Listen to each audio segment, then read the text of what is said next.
Bon, il y a une tradition dans ces matchs de préparatoire à l'Euro, c'est que les équipes considérées comme les favorites ont plutôt merdé leur dernier match, que ce soit l'Angleterre, le Portugal, voire même l'Allemagne.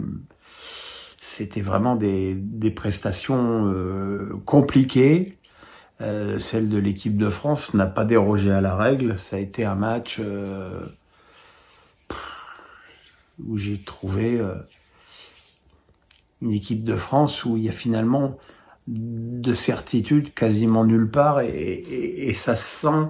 Il n'y a pas de certitude sur le poste d'arrière droit, il n'y a pas de certitude sur la charnière centrale, il n'y a pas de certitude au milieu, il n'y a pas de certitude en attaque. Et voilà, et ça fait beaucoup d'incertitudes pour une seule et même équipe. Et évidemment, c'est des matchs où on ausculte aussi un petit peu les prestations individuelles des uns et des autres. Et c'est vrai que dans ce domaine, Camavinga, Kanté, Giroud et Thuram ont été quand même très en dessous de ce qu'on peut espérer pour un joueur qui va jouer l'Euro avec l'équipe de France. Je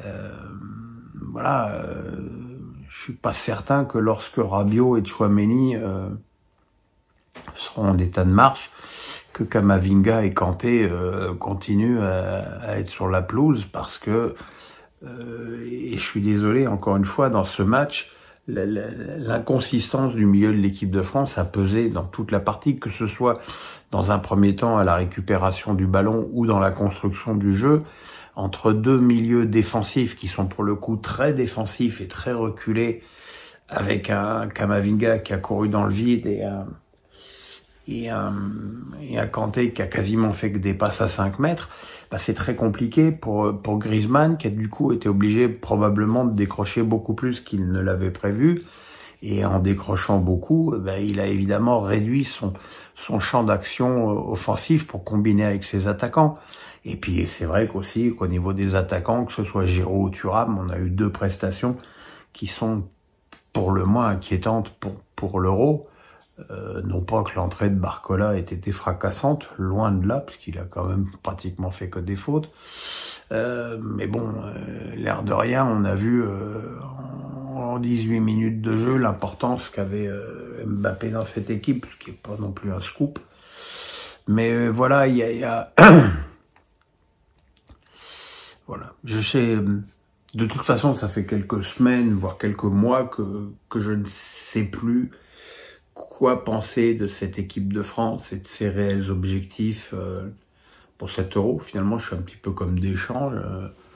Je mets pas vraiment d'objectif, je ne pronostique pas spécialement un objectif pour cette équipe de France. Elle est tout à fait capable d'avoir des grosses difficultés au premier tour et aussi derrière de performer, mais il va falloir que Deschamps fasse des choix forts en charnière centrale, au milieu et en attaque, et qui s'y tiennent un petit peu. Alors évidemment, là on est dans des matchs amicaux, c'est pas non plus forcément l'endroit où on tire les plus grosses conséquences, mais il n'y a pas grand chose de bien rassurant dans ce qu'on a vu. Encore une fois, ça ne reste qu'un match amical, qu'un dernier match amical avant la compétition. Il faut que cette équipe monte en puissance. Pas grand chose dans ce que j'ai vu n'indique que ça puisse être le cas, mais bon, je ne souhaite que me tromper, mais c'est vrai que, à l'instar de la situation politique de notre pays, il n'y a pas grand-chose qui m'incite à l'optimisme béat.